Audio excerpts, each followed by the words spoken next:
नमस्कार. खरं तर आपल्या S24 न्यूज कोपरगाव चॅनलच्या सर्व ग्राहकांना आणि सर्व प्रेक्षकांना माझा अर्थात श्री गणेश कांबळे सरांचा मनापासून मनापर्यंत नमस्कार. मित्रांनो, खरं तर एक वेगवेगळा कार्यक्रम आम्ही या ठिकाणी तुमच्यासाठी घेऊन आलेलो आहोत. इयत्ता 10वी अर्थात SSC बोर्डाच्या अत्यंत महत्त्वाच्या परीक्षेला सामोरं जाणाऱ्या आमच्या सर्व विद्यार्थ्यांसाठी आणि त्यांचा एक पाठीराखा आणि एक जबाबदार असणाऱ्या आमच्या सर्व पालकांसाठी एक महत्त्वाचा असा SSC बोर्डाच्या निमित्ताने आणि इयत्ता 10वीच्या विद्यार्थ्यांनी आपल्या विषयनी हा पेपर कसा सोडवावा याकरता आपल्या S24 न्यूजच्या एक अत्यंत आणि एक महत्त्वाच्या अशा कार्यक्रमावरती आज आपण चर्चा करणार आहोत, बोलणार आहोत. खरं तर आपल्या कार्यक्रमाचं नाव आहे मिशन SSC तयारी इयत्ता 10वीची. आज सुद्धा आपण अशा एका अत्यंत महत्त्वाच्या विषयांची सखोल मार्गदर्शन आज आपण संबंधित विषय शिक्षकांकडून घेणार आहोत. विषय आहे विज्ञान व तंत्रज्ञान अर्थात इयत्ता 10वीचा विज्ञान 1 व विज्ञान भाग 2. यामुळे आपण त्यांचं मूल्यमापन आराखडा, त्या संबंधीचं उत्तरपत्रिका कशी सोडवावी, त्या संबंधीची विद्यार्थ्यांना येणाऱ्या अडचणी अशा संबंधित सखोल मार्गदर्शन असणाऱ्या मार्गदर्शक शिक्षिका त्यांच्याकडनं आपण करून घेणार आहोत. सध्या ज्या मॅडम आज आपल्याकडे आलेल्या आहेत त्या सौभाग्यवती कातकडे मॅडम स्वतः एज्युकेशन क्वालिफाईड BSc बीड आहेत. कोपरगाव तालुक्यातील नावाजलेलं शैक्षणिक संकुल, नावाजलेली शाळा अर्थात गुरुवर्य तुकारामबाबा विद्या मंदिर या ठिकाणी मॅडम आपल्या अध्यापनाची सेवा त्या ठिकाणी देत आहात. त्याचबरोबर मॅडमकडे खरं तर गेल्या 20 वर्षापासून विज्ञान आणि तंत्रज्ञान शिकवण्याचा मोठा दीर्घ असा अनुभव मॅडमचा आहे. त्याचबरोबर SSC बोर्डाची एक छानपणे त्यांनी जवळजवळ 15 वर्ष SSC बोर्डाचे विद्यार्थ्यांचे 10वीचे पेपर त्यांनी चेकिंग केलेलं आहे. खरं तर खूप मोठा आज विद्यार्थ्यांना फायदा होणार आहे तो विज्ञान विषयासंदर्भातचा. इतकंच नाही तर जवळजवळ रिसोर्स पर्सन म्हणून जो इयत्ता 10वीचा मूल्यमापन आराखडा, जो नवीन आराखडा आलेला होता, नवीन अभ्यासक्रमानुसार चेंजिंग झालेलं होतं, या संदर्भाचं रिसोर्स पर्सन मॅडम म्हणून आपली एक महत्त्वाची भूमिका त्या ठिकाणी केलेली आहे. अगदी त्याचप्रमाणे विद्यार्थिनींसाठी हक्काचं आणि छानसं व्यासपीठ खुलं करावं याकरता स्मार्ट गर्ल प्रशिक्षण हे सुद्धा मॅडमनी घेतलेलं आहे. आणि अगदी त्याचबरोबर विद्यार्थ्यांचा आवडता कार्यक्रमाने तुमच्या आमच्या गालावरती आणि नकळतपणे हात आणि पायावरती आपण मस्त छानपणे डान्स करू शकतो असं सांस्कृतिक कार्यक्रम.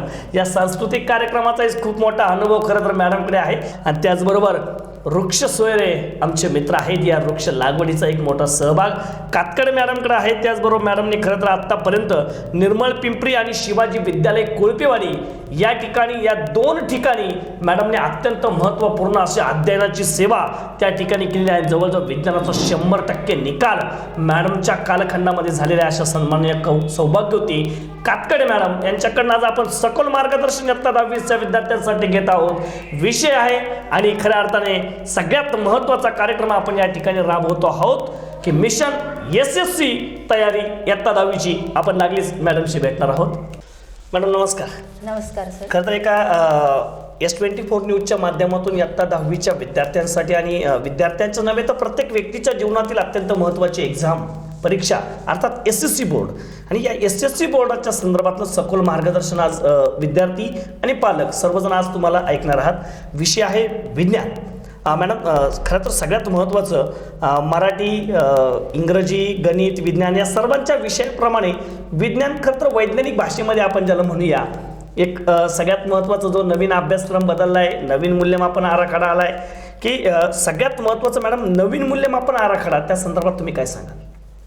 नवीन मूल्यमापन आराखड्याच्या संदर्भात मी सांगेल की मागच्या वर्षी जो मूल्यमापन आराखडा होता त्याच्यामध्ये पूर्णपणे 80 मार्काचा 40 मार्काचा विज्ञान 1 आणि 40 मार्काचा विज्ञान 2चे पेपर होते, लेखी पेपर. परंतु त्याच्यामध्ये काही 9वीच्या विज्ञान विषयावरती काही प्रश्न 10वीला येत म्हणजे आता विषय 9वीच्या विषयातलं सिलेबसचं त्यात विचारलं जात होतं. परंतु या वर्षी तसं नाहीये.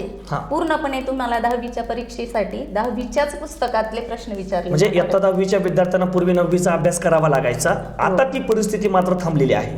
म्हणजे 40-40 एकूण 80 गुणांचं मूल्यमापन होणार आहे. लेखी परीक्षा जी आहे विज्ञान 1ची 40 मार्काची होईल आणि विज्ञान 2ची 40 मार्काची, एकूण 80 मार्क. 80 आणि मग 20 गुणांचं जे अंतर्गत मूल्यमापन आहे ते काय? 20 गुणाचं अंतर्गत मूल्यमापन जे आहे त्याच्यामध्ये प्रात्यक्षिक परीक्षा आहे. परत त्या प्रात्यक्षिक परीक्षेत अंतर्गत प्रकल्प आहेत आणि तुमची नोंदवहीची आहे प्रात्यक्षिकाची, त्यालाही मार्क आहे. मार्काची सिस्टीम त्याच्यामध्ये अशी आहे की तुम्हाला विज्ञान 1चा जो प्रयोग करावा लागणार आहे त्याला 6 मार्क, विज्ञान 2च्या प्रयोगासाठी 6 मार्क, विज्ञान 1चा प्रकल्प जो असणार आहे त्याला 2 मार्क, हा. विज्ञान 2च्या प्रकल्पाला सुद्धा 2 मार्क आहे आणि प्रयोगवहीसाठी बरोबर. 4 मार्क्स आहे. पण 20 मार्काचं जे डिवायडेशन आहे, 20 मार्क जे विद्यार्थ्याला आपण देणार आहे. आता तुम्ही स्वतः विज्ञान शिक्षिका आहात, हो. म्हणजे तुमच्या गुरुवर्य तुकाराम बाबा विद्यामंदिर आज आपण उदाहरण घेतोय, त्या विद्यालयाचे त्या विद्यार्थ्यांचे 80 विद्यार्थी असतील, दोन्ही तुकडे मिळून 4 तुकडे मिळून काय असतील ते विद्यार्थी, त्या विद्यार्थ्यांचे 20 गुण थोडक्यात तुमच्याकडे.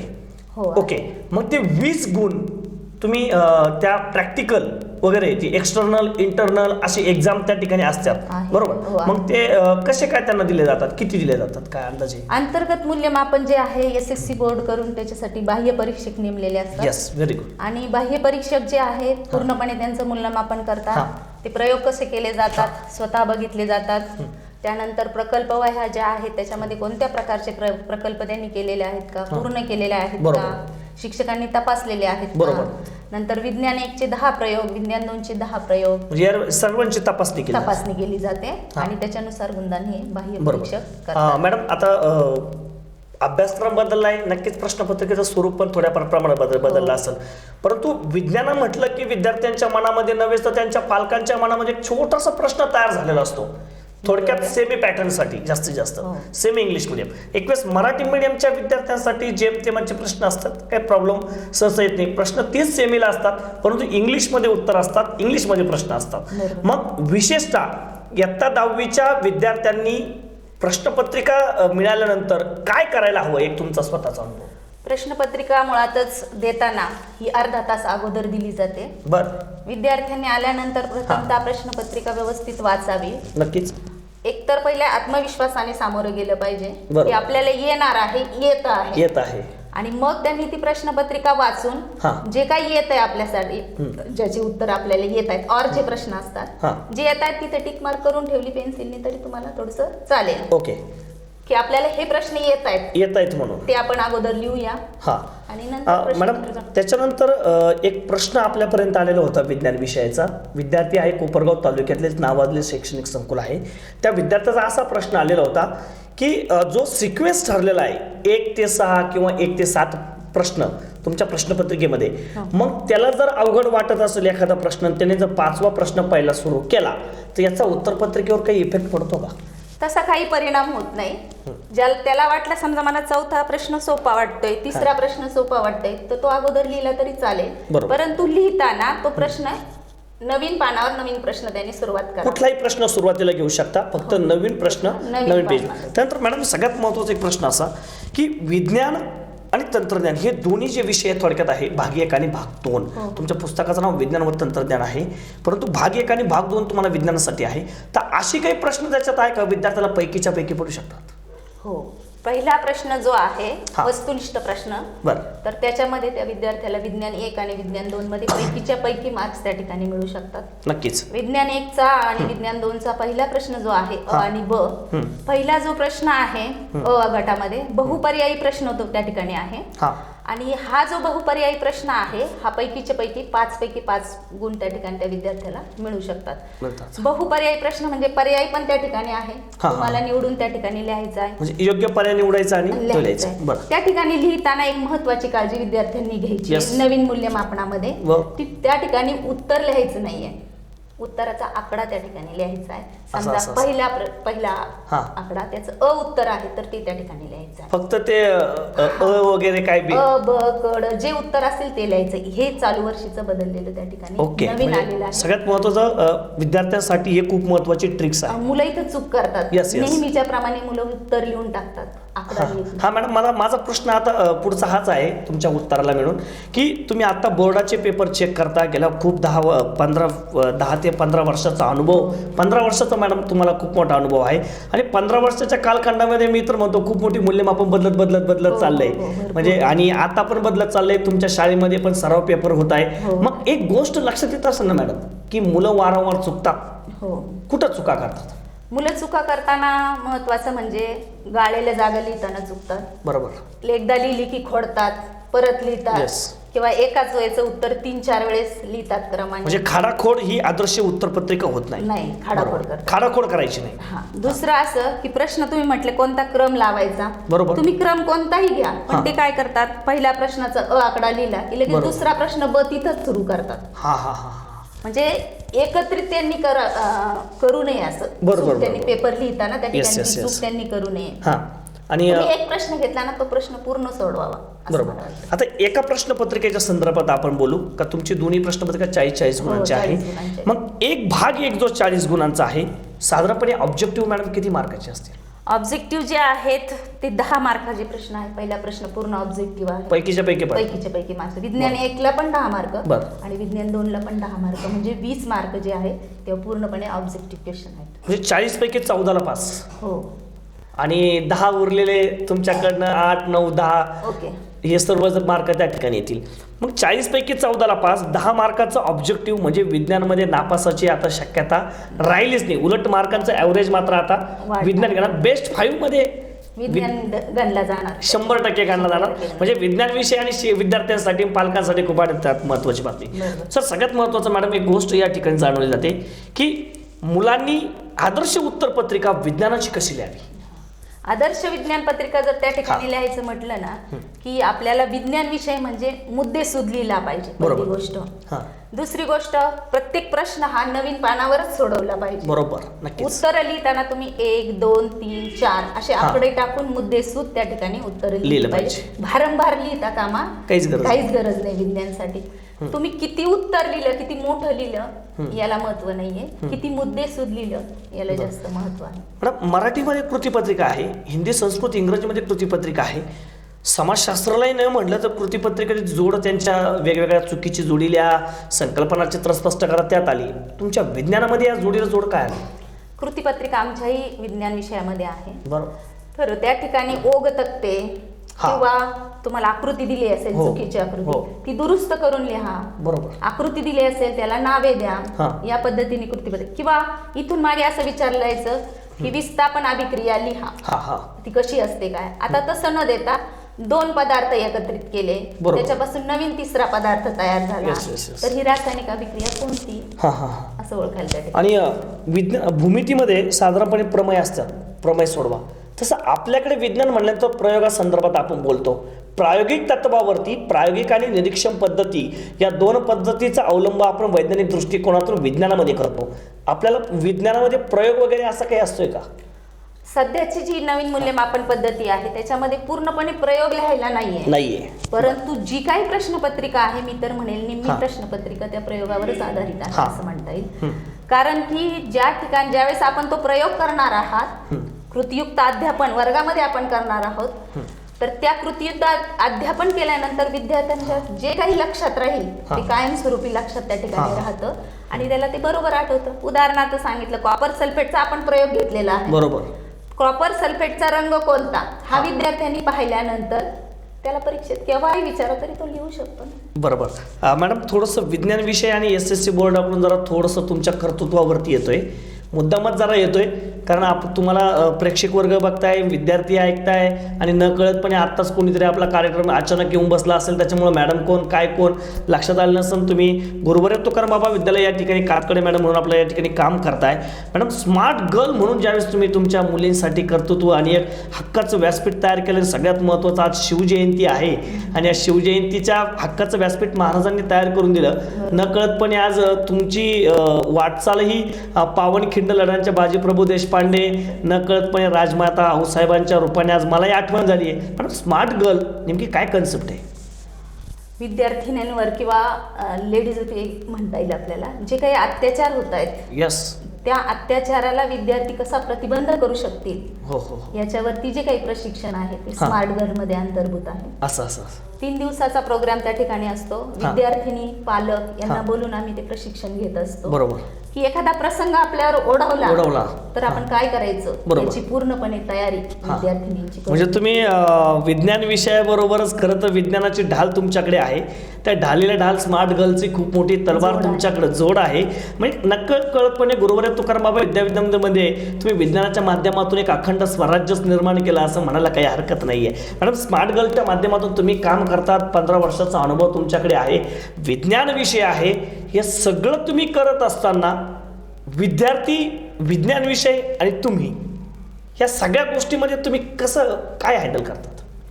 विज्ञान विषय म्हणजे त्या ठिकाणी विज्ञान विषय म्हणजे एक प्रात्यक्षिक यस, नक्कीच प्रायोगिक तत्वावरती आपला भर असतो. प्रायोगिक तत्वावर भर असतो. हां. आणि कोणतीही गोष्ट आपण प्रायोगिक रीतीने मांडली की नक्कीच. ती विद्यार्थ्यांपर्यंत ऑटोमॅटिक चटकन पोहोचते. बरोबर. हां. मग ते कोणतेही कार्यक्रम असो शाळेचा किंवा शाळेतील कोणतेही उपक्रम असो, हे आपण प्रत्यक्षात केले की मुलांना लगेच समजतात आणि मुलं तेवढी लक्षातही ठेवतात, आपल्या जवळ येतात. हां. फक्त विज्ञानच असं नाही तर मी सांस्कृतिक कार्यक्रम विद्यार्थ्यांचे बसून घेते हां. किंवा अनाउन्समेंट आहे त्याच्यामध्ये मी काम करते. बरोबर. वृक्ष लागवड विज्ञानाच्या संदर्भात आहे, हां. त्याच्याही संदर्भ म्हणजे त्याच्याही बद्दल मी काम केलेलं आहे. मॅडम, सांस्कृतिक कार्यक्रमासंदर्भात तुम्ही बोललात. अगदी शेवटच्या टप्प्यामध्ये आता सांस्कृतिक कार्यक्रमावरती आपण बोलणार आहात, कारण आता प्रेक्षकांनी आणि ग्राहकांनी नक्की सांस्कृतिक कार्यक्रम शब्द तुमच्या मुखातनी ऐकलाय, म्हणजे नक्कीच त्यांना आता मात्र तुमच्याकडून वेगळं काहीतरी ऐकण्याचे नक्की त्यांचे कान आता टवकरले असेल. त्यांच्याकडनं तुम्हाला खरं तर त्यांना आता तुमच्याकडनं उखाणा ऐकायचं असेल, तुमच्याकडनं काहीतरी गाणं ऐकायचं असेल, तुमच्याकडनं कविता ऐकायचं असेल, आपण ते शेवटच्या टप्प्यामध्ये करूया. मॅडम, सगळ्यात महत्त्वाचं विज्ञान विषय म्हटल्यानंतर त्या ठिकाणी इतर विषयाच्या संदर्भात आपण पाठांतराकडे जातो. मराठी असेल, नकळतपणे समाजशास्त्र हा पाठांतराचा विषय आला. विज्ञान आणि पाठांतर ही जोड जमते का? हो, काही जे प्रश्न आहेत ते पाठांतराचेच प्रश्न आहे. बरं. अगदी तशीची तशी ते लिहावी हां, लागतात. हां. शब्द जरी बदलला तर पूर्णपणे अर्थ त्या ठिकाणी बदलून जातो. बदलतो. उदाहरणार्थ नियम सांगायचं असेल तुम्हाला, हां. एखाद्याचं तत्व त्या ठिकाणी सांगायचं असेल बरोबर. तर ते अगदी पाठांतर केल्याशिवाय तुम्हाला ते लिहिता येणार नाही. नाही. मॅडम, एक सगळ्यात महत्त्वाचं की मुलं ज्यावेळेस पेपर लिहितात, विज्ञान विषयाचा पेपर लिहितात, मराठीमध्ये शुद्ध लेखनाला इंग्रजी नकळतपणे स्पेलिंगला जास्त ग्राह्य धरलं जातं. विज्ञानाच्या संदर्भात आपल्याकडे मॅडम काय बघितलं जातं तिथे? विज्ञानाच्या संदर्भात ॲक्युरेसी बघितली जाते. कशा पद्धतीने तो पेपर लिहिलाय, मुद्दे सुधलेला आहे का, उत्तर बरोबर आहे की नाही, याला जास्त वेटेज त्या ठिकाणी आहे. बरोबर. मॅडम, आकृती हा एक विज्ञानाचा खूप मोठा गाभा आहे. बरोबर आहे. कसं काय आकृतीचे कसे प्रश्न सोडवायचे? इथून मागे जे होतं नाव दिलेलं असायचं हां. आणि ती आकृती काढा, समजा असं दिलं असायचं. आता तसं नाहीये, आणखी सोपं केलंय. हां. आकृती तुम्हाला ऑलरेडी पेपरमध्ये दिलेलीच असते, हां. फक्त नावे द्या हां. किंवा दुरुस्त करून लिहा. कुठे चुकली आकृती ते बघायचंय तुम्ही बरोबर. आणि परत दुरुस्त करून तुमच्या पेपरमध्ये लिहायचे. म्हणजे थोडक्यात काढायची आहे. बरोबर. म्हणजे थोडक्यात विज्ञान विषय मुलांच्या आणि विद्यार्थ्या सगळ्या पालकांच्या दृष्टीने, कारण पालकांचा खूप मोठा ध्यास आहे. पूर्वीच्या कालखंडात मुलगा कितवीला आहे हे सुद्धा पालकांना सांगता येत नव्हतं, पण मात्र आता पालक जागृत झालेत. आता मात्र पण नकळतपणे ते एक म्हणत असतात की बाबा गणित, इंग्रजी, विज्ञानाकडे जरा लक्ष दे. काय कारण? गणित, इंग्रजीकडे लक्ष दे म्हणजे जो पुढचा हायर एज्युकेशन जे आहे Yes. विद्यार्थ्यांचं, त्याचा पाया या ठिकाणी हां. संबोधला जातो किंवा आहेच. त्यामुळं गणित, इंग्रजीकडे लक्ष दे असं त्या ठिकाणी विद्यार्थ्यांना पालक नेहमी सांगतात. हां. पण तसं नाहीये, सगळ्या विषयाकडे असेल असं. तरच तो सर्वस्वी पुढे जाईल. मॅडम, मूल्यमापन बदलतंय. विज्ञान विषयाचं मूल्यमापन बदललंय, इव्हन सगळ्या विषयाचं मूल्यमापन आता हळूहळू बदलत चाललंय. विद्यार्थ्यांना वेगवेगळ्या प्रकारचं गुणदान पण दिलं जात आहे. आता स्पोर्ट्सचे मार्क येत आहे, ड्रॉइंगचे, इलिमेंटरी, इंटरमिजिएटचे मार्क्स येत आहे, वेगवेगळ्या प्रकारचे कुठल्या तरी असोसिएशनचे मार्क्स मुलांना येत आहे. मग विद्यार्थ्यांना एक सुवर्ण संधी आहे का 100% 100पैकी 100% पाडायची? हो, 100पैकी 100% मार्क्स पडायची संधी निश्चितपणे विद्यार्थ्यांना आहे. इतर याच्यातून त्यांचे पर्सेंटेज वाढणार आहे, त्यामुळे ते मार्क्स त्यांना तेवढे मिळू शकतात. हा, परंतु या सगळ्या गोष्टीमध्ये विज्ञान विषयाचा वाटा मात्र विद्यार्थ्याकरता मोठाच असणार आहे. मॅडम, आपण विज्ञान विषया संदर्भातली वैज्ञानिक दृष्टिकोनातलं जे लिखाण आहे त्या विद्यार्थ्यांच्या दृष्टीनं त्यांची आदर्श उत्तरपत्रिका व्हावी म्हणून आपण या सर्व चर्चा करतोय. पालक ऐकताय, विद्यार्थी पण ऐकताय, पण विद्यार्थ्यांचे असे काही प्रश्न आहेत की असा एखादा घटक आहे किंवा घटकांचे विभाजन गुणदान पद्धतीने केलं जातं, मग काही असे काही घटक आहे का त्यावरती पैकीच्या पैकी मार्क्स पडण्याची संधी विद्यार्थ्यांना आहे? पैकीच्या पैकी मार्क्स पडण्याची संधी विज्ञान 1 आणि विज्ञान 2 मध्ये पहिल्या प्रश्नाला आहे. मी अगोदर पण सांगितले, वस्तुनिष्ठ जे प्रश्न आहेत त्याच्यामध्ये पैकीच्या पैकी मार्क्स त्या ठिकाणी विद्यार्थ्यांना मिळू शकतात. हां, मग भाग 1 आणि भाग 2 आपण वेगवेगळी चर्चा करूया. आता भाग 1 जे आहे त्यांची प्रकरणं जे आहे, पण प्रकरणी आहे गुणदान मात्र SSC बोर्डाचं असतं आणि त्या SSC बोर्डाचं गुणदान त्या प्रकरणी आहे असल्या कारणाने ते एक चार्ट पण शाळेला पाठवतात, विद्यार्थ्यांना पब्लिश करतात की कुठल्या प्रकरणाला कुठल्या घटकाला किती गुण आहे. मागच्या ज्या वर्षी प्रश्नपत्रिकेचा आराखडा बदलला होता त्यावेळेस त्यांनी असं सांगितलं की आम्ही कोणत्याही प्रकरणावरचे प्रश्न टाकू, त्याला काही गुणदान योजना नव्हती. पण चालू वर्षी जो अभ्यासक्रम बदललाय तर अभ्यासक्रमाने त्यांनी प्रत्येक टॉपिकला मार्क्स त्या ठिकाणी दिलेले आहेत. नक्कीच. तर ज्या प्रकरणाला जास्त मार्क्स आहेत त्या प्रकरणाचा अभ्यास अगोदर जर केला विद्यार्थ्यांना तर अधिक सोपं होईल असं मला वाटतं. हां तर त्यामध्ये विज्ञान 1 मध्ये प्रकरण आहे विद्युत धारा, कार्बनी संयुग आणि प्रकाश. याला प्रत्येकी 7 मार्क त्या ठिकाणी आहेत. यांचं डिवायडेशन ठरलेलं आहे हो, गुणांचं. 7 मार्काला हे तिन्ही प्रकरण या ठिकाणी येतील. म्हणजे बरं. 21 मार्काचा जो पेपर आहे लेखी हां. पेपर हां. तो ह्या 3 प्रकरणावरती असणार आहे. बरं. उरलेले जे प्रकरण आहेत मूलद्रव्य, रासायनिक अभिक्रिया, अभिंग, धातुशास्त्र यांना 6 मार्क्स आहेत. 6 गुण त्या ठिकाणी त्या प्रकरणाला मग आहेत. प्रकरणी आहे गुणदान केल्यामुळे मुलांच्या एक लक्षात येत असेल ना. हा, प्रकरणी आहे गुणदान जे दिले आहेत मग आपण कोणत्या प्रकरणाचा किती अभ्यास करायचा बरोबर. हे विद्यार्थ्यांना परंतु त्या पद्धतीने प्रश्नपत्रिका आपल्याकडे ऑलरेडी सराव पेपरची आहे आहे. आणि त्यामुळे ऑब्जेक्टिव्ह किंवा 6 मार्क जर दुसऱ्या प्रकरणाला असतील तर 6 मार्काच्या तुलनेमध्ये प्रश्नपत्रिकेत काय आहे बरोबर आहे. त्या दृष्टीने विद्यार्थी अभ्यास करू शकतात. हो, तयारी करू शकता. अगदी आमच्या संस्थेचं सांगायचं झालं, रयत शिक्षण संस्थेचं, हा तर जे विद्यार्थी हा. अप्रगत आहे म्हणजे ज्यांना मार्क्स कमी पडतात बरोबर. अशा विद्यार्थ्यांसाठी रयत शिक्षण संस्थेने हा. 10 सराव प्रश्नपत्रिका तयार केलेल्या होत्या. बरोबर. 20 गुणांच्या 10 प्रश्नपत्रिका आम्ही त्या विद्यार्थ्यांच्या सोडून घेतल्या. बरं. नंतर 40 मार्काच्या 3 प्रश्नपत्रिका आम्ही त्या ठिकाणी म्हणजे सोडून टप्प्याटप्प्यानुसार आहे. हो, टप्प्यात. पूर्ण डिसेंबर महिना जो आहे हा. रयत शिक्षण संस्थेने पूर्ण महाराष्ट्रात बरं. हा प्रकल्प राबवलेला आहे हा. की त्या विद्यार्थ्यांना नवीन अभ्यासक्रमाला सामोरं कसं जाता येईल, हा हा. काय कोणत्या प्रकरणावर कोणते प्रश्न विचारू शकतात बरोबर. यावरती त्यांनी मग हा सिलेबस सर्व डिसेंबर पर्यंत संपवला का? हो, सगळ्या शाळांना अगोदर परिपत्र डिसेंबरच्या दिलं आत? होतं. डिसेंबरच्या आत तुम्ही त्या ठिकाणी संपवायचं. अभ्यासक्रम संपवायचा आहे. डिसेंबर मध्ये सराव पेपर, पूर्णपणे. जानेवारी फेब्रुवारी जानेवारीमध्ये सराव जे होते 40 मार्काचे हा. ते, आणि फेब्रुवारीमध्ये अंतर्गत मूल्यमापन जे आहे प्रात्यक्षिक परीक्षा त्याला पूर्ण वेळ द्यायचा. त्याला पूर्ण वेळ बरोबर. द्यायचा. मॅडम विज्ञान विषयाचा ज्यावेळेस आपण विचार करतो तर नकळतपणे विद्यार्थ्यांना प्रश्नपत्रिका वाचावंच लागते, त्यात काही वादच नाही. पण प्रश्नाला वेळ देणं काही गरजेचं नियोजन करावं लागतं का? हो, ही आदर्श उत्तर पत्रिका जी लिहितात विद्यार्थी अगदी 40 पैकी 40 हा. गुण, 38 गुण, च्या पुढे जे मार्क्स 38, 39, 40 हा. त्या विद्यार्थ्यांना मी या ठिकाणी सांगेल की प्रत्येक प्रश्नासाठी किती वेळ राखून ठेवा हे त्यांनी बरोबर. अगोदरच त्याची तयारी करून ठेवता येईल. हा या ठिकाणी सांगते, पहिला प्रश्न जो आहे हा. तो पहिला प्रश्न 20 मिनिटात तुम्ही लिहिला पाहिजे. त्याच्यामध्ये तुम्हाला पहिला अ आणि ब हा. हे जे प्रश्न आहेत 20 मिनिटामध्ये तुमची बरोबर. लिहिणी झाली पाहिजे. हा. दुसरा जो प्रश्न आहे कारणे द्या थोडक्यात उत्तरे लिहा, हा याच्यासाठी तुम्ही 20 मिनिटात वेळ दिला मॅडम पाहिजे. एक थोडंसं मी तुम्हाला इथं जरा थोडंसं थांबवतो. कारनेले हा जो प्रश्न आहे, सकारण तुमच्याकडे काय म्हणतात त्याला प्रश्न? कारण कारण कारण द्या एवढं. कारनेले हा. बरोबर. परंतु ज्यावेळेस कारनेले हा असा प्रश्न असतो याच्या काही ट्रिक्स आहे का मॅडम? कशा लिहायच्या? व्यवहारामध्ये जे आपण काही पाहतो त्याच्यावर आधारितच हे प्रश्न असतात. बरोबर. म्हणजे व्यवहारी जीवनात आपण जे काय पाहतो, उदाहरणार्थ हिवाळ्यामध्ये नळ का फुटतात असा जर प्रश्न विचारला हा. तर आपल्याला लगेच जाणवलं पाहिजे, विद्यार्थ्यांना कळतं की हिवाळ्यामध्ये काय होतं, तापमान कमी जातं. हा. मग त्या ठिकाणी काय होतं, बर्फ तयार होतो. बरोबर. बर्फाचं जे आकारमान आहे ते मूळच्या याच्यापेक्षा काय होतं, वाढतं. हा. आणि जे नळ आहेत किंवा जी पाईपलाईन आहे त्याच्यावरती काय येतो, दाब येतो. नक्कीच.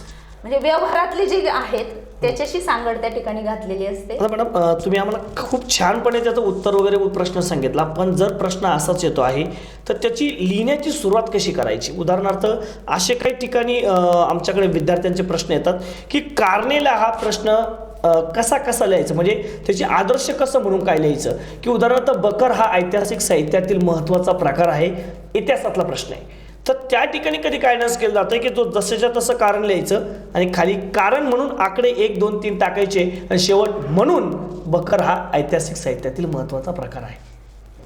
तसं विज्ञानात काय? विज्ञानामध्ये त्या ठिकाणी सांगता येईल आपल्याला, आकडेवाईज तुम्ही लिहा नक्कीच. आणि कारण काय असेल ते कारण त्या ठिकाणी शेवटी तुम्हाला सांगता येईल. काही मुलं म्हणतात वेळ पुरत नाही मॅडम, नेमकी याचं कारण काय असू शकतं? प्रत्येक प्रश्नाला जो आहे तुम्ही वेळ ठरवून घ्या, त्या ठिकाणी तुम्हाला वेळ पुरेल. पण एखादा समजा पहिला प्रश्न आहे, त्या ठिकाणी तुम्ही जर जास्त वेळ घातला, वस्तुनिष्ठ प्रश्न आहेत, मग पुढच्याला ऑटोमॅटिक वेळ काय होतो, कमी पडतो. मग पहिल्या प्रश्नाला 20 मिनिटे द्या, दुसऱ्या प्रश्नाला 25 मिनिटे द्या, तिसरा प्रश्न जो आहे मोठा प्रश्न आहे त्याच्यासाठी 40 मिनिटे द्या, आणि चौथा जो प्रश्न आहे त्याच्यासाठी 15 मिनिटं द्या. आपल्याकडे आपल्या वेबसाईटला एक प्रश्न आलाय विज्ञानचा, आपण टाकलेली होती. त्या विज्ञानासंदर्भात एका विद्यार्थ्याचा प्रश्न असा आलाय की जास्त प्रश्न लिहा, म्हणजे जास्त आकडे लिहिले तर चालतील का? हां, जास्त आकडे लिहिले तर चालतात, परंतु त्या ठिकाणी ठराविक समजा कारण लिहा, व्यवस्थित लिहिले त्यांनी 4 आकडे पूर्ण लिहिले तिथं आम्ही 2 पैकी 2 मार्क्स त्या ठिकाणी विद्यार्थ्याला देत असतो. त्याच्यापेक्षा जास्त लिहिले असतील तर चालतील. विज्ञानामध्ये पैकीच्या पैकी मार्क्स पडतात का प्रश्न? हो हो, अगदी विज्ञान हा विषय पैकीचे पैकी मार्क्स मिळून देणार शुद्ध आहे. लेखनाचा विचार वगैरे त्या ठिकाणी? शुद्ध लेखनाचा विचार या ठिकाणी केला जात नाही. बरोबर. वेलांटी कशी हा, आहे, उकार कसा आहे त्याचा नाही, परंतु तो जे आहे उत्तर, त्याचं जे उत्तर आहे ते व्यवस्थित त्या वैज्ञानिक भाषेत लिहिलं आहे की नाही याला महत्त्व दिलं जातं. बरं मॅडम, आपण पेपरचं नियोजन बघितलं, पेपरचं नकळतपणे आपण नवीन आराखडा बघितला, अंतर्गत मूल्यमापनालाही आपण छेडलं की जे प्रात्यक्षिक आहे, एक्झामिनर आहे, साधारणपणे प्रॅक्टिकलच्या माध्यमातून किंवा इंटरनल गुणांच्या माध्यमातून विद्यार्थ्यांना 20 पैकी 18, 19, 20 इथपर्यंतची मार्क देतात. 17, 18 पर्यंत आणि आता इंटरनल आल्यामुळं मुलांकडून प्रत्यक्षात तेवढं आपण करून घेतो, सहज आपल्याला एक्सटर्नल दाखवायला होतं. परंतु 40 मार्काचा ज्यावेळेस पेपर असतो त्या 40 गुणांच्या पेपरमध्ये विद्यार्थ्यांना कधी कधी कमी मार्क्स पाडण्याच्या दृष्टीने लिखाण केलं जातं, असं काही होतं का? कमी लिहिलं जातं असं काही आहे का त्यात? आता विद्यार्थ्याची बुद्धिमत्ता कशी आहे? नक्कीच. कारण आमच्याकडे दोन्ही तुकडे आहेत, सेमी माध्यम मराठी आणि मराठी माध्यम. हा.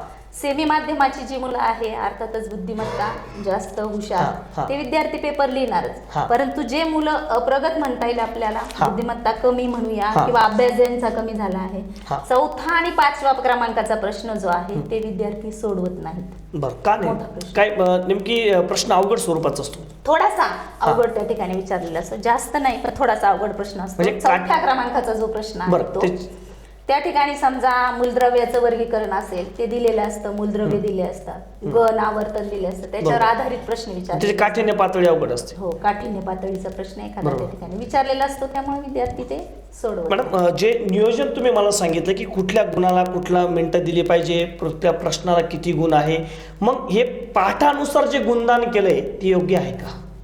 हो, अर्थातच पाठानुसार जे गुणदान केलेलं आहे ते योग्यच आहे. हां. पाठानुसार नाही तर त्यातलं कंटेंट, भौतिकशास्त्र, रसायनशास्त्र, नंतर हा. जीवशास्त्र, पर्यावरणशास्त्र बरं. याच्यानुसार सुद्धा गुणदान त्या ठिकाणी आता केलेलं सध्या एक 10 ते 12 दिवसानंतर मुलं पेपरला सामोरं जात आहे, तर आता सध्या काही जास्त अभ्यास करायची मला आवश्यकता वाटत नाही, पण तरी पण तुमच्या स्व अनुभवानुसार आणि तुमचा एक महत्त्वाचा सल्ला आहे, कारण विद्यार्थी आणि शिक्षक हे नातं जसं डॉक्टर आणि मेडिकल, म्हणजे डॉक्टरची भाषा फक्त मेडिकलवाल्याला कळते आणि आपली भाषा म्हणजे शिक्षकाची भाषा ही फक्त विद्यार्थ्याला समजते. बरोबर. कारण विद्यार्थ्याकडे आपण जरी बघितलं कुठल्या कसं काय कारणाने, तर तो आपले डोळे समजतो, मॅडम रागाने बघतात की प्रेमाने बघतात, या दोन्ही गोष्टी समजतो. त्याचे पालक शेजारी असताना सुद्धा तो ज्याची जी हरकत व्हायची ती नक्की होते. मग मला एक सांगायचं आहे की विज्ञान विषय आणि वेळ यांची कशी सांगड घाला पेपर लिहिताना म्हणताय तुम्ही? आता सध्या अभ्यास करताना विज्ञान विषयाचा अभ्यास करताना आता तर थोडेच दिवस राहिले आहे, वर्षभर विद्यार्थ्यांनी अभ्यास केलेला असेल. आता जर अभ्यास करायचा असेल तर मी सांगेल वस्तुनिष्ठ प्रश्न जे आहेत ते जास्तीत जास्त करा. त्याचप्रमाणे पाठ्यपुस्तकाचा जास्तीत जास्त वापर करा, त्याच्यामध्ये हायलाईट केलेले जे आहेत बरोबर त्याचं वाचन करा. आणि बहुपर्यायी प्रश्नासाठी तुमच्याकडे प्रात्यक्षिक वही जे आहे, प्रात्यक्षिकाच्या शेवटी बहुपर्यायी प्रश्न दिलेले आहेत, ते पण तुम्ही वाचून जा. मॅडम, तुमचा खूप सारा अभ्यास या विज्ञान विषयावरती आहे, विज्ञान इंटरनेट आपल्या सगळ्या याच्या गुणदानावरती आहे. आपल्याकडे एक प्रश्न असा एक आलेला होता विज्ञानासंदर्भातचा, एक विद्यार्थी आहे आणि तो विद्यार्थी प्रश्न असा विचारला आहे की मॅडम, विज्ञानच नाही पण सगळ्या विषयाच्या संदर्भामध्ये तो मुलगा म्हणतोय की जागरूक राहणं किंवा संध्याकाळचा जो रात्रीचा अभ्यास करायचा आहे, जागणं, थोडक्यात आपण त्याला म्हणतो एक्स्ट्रा त्याला वेळ द्यायचा आहे, हे योग्य आहे का? जशी जशी परीक्षा जवळ येईल रिवाईज तर करावंच लागतं. जास्त वेळ नुसतं वाचायचं म्हटलं तरी तेवढा जास्त वेळ द्यावाच लागतो. किंवा एखादा तास वाचून त्याला होणार नाही, तर त्याला सकाळी पहाटे लवकर उठून किंवा रात्री जागून जसा अभ्यास होतो विद्यार्थ्याचा त्याप्रमाणे त्याला वेळ तर द्यावाच लागेल. नक्कीच मॅडम, त्या विद्यार्थ्यांसाठी हे योग्य मार्गदर्शन आहे. तुम्ही शेवटच्या टप्प्यात मला सांगितलं की सांस्कृतिक विभाग हा तुम्ही खूप जबरदस्त आणि छान पद्धतीने हँडल करतात. तुमच्याकडे नकळतपणे एखाद्या कार्यक्रमाची अँकरिंग करण्याची खूप मोठी जबाबदारी त्या ठिकाणी तुमच्यावरती दिली जात असेल. न जबाबदारी देता तुम्ही स्वतः ती पेलवता, कारण तेवढं वक्तृत्व आणि तेवढी सर्व कॅपॅसिटी हे तुमच्या प्रत्येक शब्दात आणि तुमच्या वक्तृत्वामध्ये आहेत. मॅडम, सांस्कृतिक विभागाचा एक प्रश्न छेडतोय की त्या माध्यमातून तुम्ही आमच्या प्रेक्षकांसाठी मात्र काय सादर करायला? मुलगा आणि मुलगी यांच्यामध्ये भेद नसावा, त्याच्या संदर्भात मुलगी जी आहे आईच्या कुशीमधून आईला विनंती करते, त्या संदर्भात मी एक छोटंसं सादर करते 2 बरं. ओळीचं. आई ग कुशीतच मला नको ग मारू, मला जन्माला येऊ दे, हा. मीही होईल मुलासारखा वंशाचा दिवा, मी होईल डॉक्टर, मीही होईल इंजिनियर. आई तू पण एक मुलगीच होतीस ना, मलाही नको ग, तुझ्याप्रमाणे मलाही जन्माला येऊ दे, मला कुशीत नको ग मारू आई, मला कुशीत नको आई. थोडक्यात एका गर्भातून, आईच्या गर्भातून, उदरातून छोटंसं बाळ आईला पत्र लिहितंय की आई तू मला मारू नको, माझे इतके मोठे हात नाही की मी तुझ्या एवढ्या धनगट हाताने, माझ्या हाताने मी तुझे हात धरू शकतो. ते बघ ना आई, कोणते डॉक्टर आहेत, कोण आहे, त्यांनी तोंडाला काय बांधलेलं आई मला ओळखू येत नाही, त्यांच्या हातामध्ये काय आहे, मला खूप कसं तरी होते आई, मी तुला त्रास देणार नाही. अशा प्रकारचं ते पत्र आहे.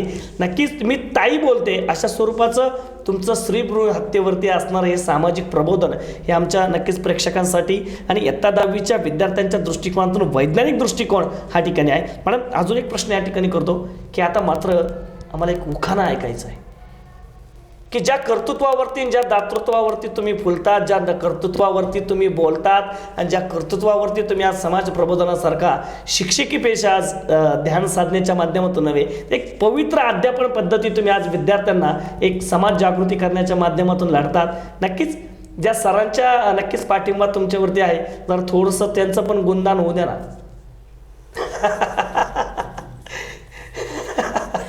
उखाणा तर काही येत नाही सर मला. नाही आलंच पाहिजे, कारण काय सरांचं नाव मात्र आज तुमच्या वक्तृत्वातून आम्हाला ऐकायचं आहे. गुणगान तर ऐकलंय, विषय कसा सोपा आहे, विद्यार्थी ऐकताय, पालक ऐकताय, नकळतपणे गुरुवर्य तुकाराम बाबा विद्या मंदिरमधली विद्यार्थिनी आणि विद्यार्थी त्यांना माहिती आहे. मॅडम बोला, अजूनही ते सपोर्ट करत असतील, मॅडम सांगा, बोला.